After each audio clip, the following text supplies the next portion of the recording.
Hello everyone, welcome back to the channel, and today I just thought I'd yap about Australian military for a bit. So this video is basically just in response to the this topic that keeps turning up every now and again. It's like the seasonal flu, like you just can't get rid of it no matter what you do. So basically, it's why Australia is not buying more armored vehicles. Now, there's a fairly basic answer, and there's a very simple one. Can't use them. That's it. That's it. So obviously someone's going to be wanting the more extended version and wanting me to explain why. So allow me to put this forward.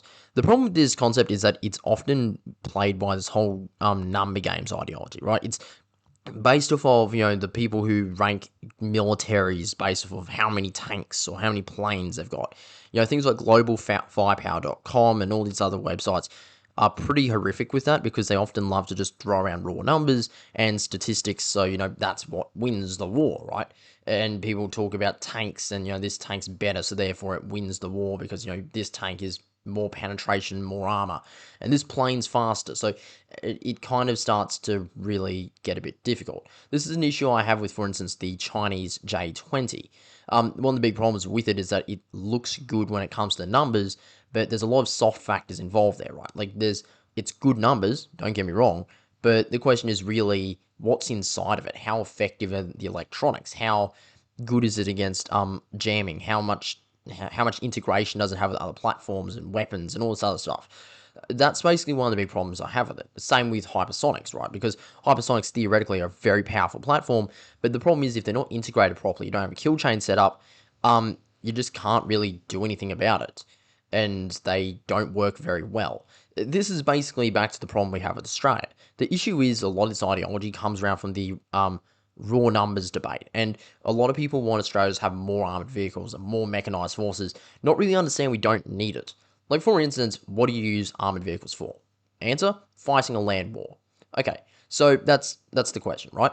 What do you use them for? Why do you want them? Well, you want to fight a land war. Okay, so who the hell are we invading? China? Well, I hate to break this to you, buddy. We got more problems than just armored vehicles if you want to fight a land war in China. That's the reality. If you want to fight any of the other countries in our region, we're pretty much just completely overkill, and we have more equipment than most of the other countries have. And our soldiers are better, our platforms are better. We got F-35s, we've got 5th gen fighter jets, we've got powerful warships and gear and stuff. The point is, Australia doesn't need to have a large mechanized fleet because we just don't have the situation for it. If we're getting invaded, an adversary force would always be outnumbered anyway. China theoretically can deploy up to 4,000, no, up to 12,000 soldiers along with about 400 infantry fighter vehicles, armored assets, etc.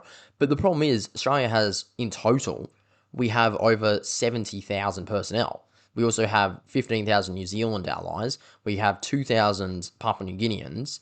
And then we also have about 3,000 American Marines based in Darwin. We completely outnumber them. Who are we going to be fighting that requires a force of extended size? And that to me is really the big problem with this argument, right? It's this attitude of, okay, but we need more numbers, we need more things. And the problem is it comes down to value. We can't spend infinite money on our military. Now, I'm going to say this, I do believe that Australia should have had a bigger military. In my perfect world, right, our military would be about 200,000 soldiers. We'd have large numbers of armored vehicles. In Europe, we'd have some small expeditionary force in the Middle East. We wouldn't be too worried about that. And then we would have mobile fire units and stuff with, long range cruise missiles and ballistic systems in Southeast Asia, from places like Japan or Korea. But the point is, though, is just realistically, we don't live in that ideal world. Because in that ideal world, we'd also have a carrier battle group and 2 full amphibious ready groups.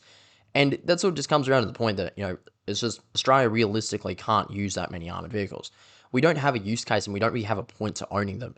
And that to me is the big problem with this debate. And this is really the reason why a lot of people tend to miss that point.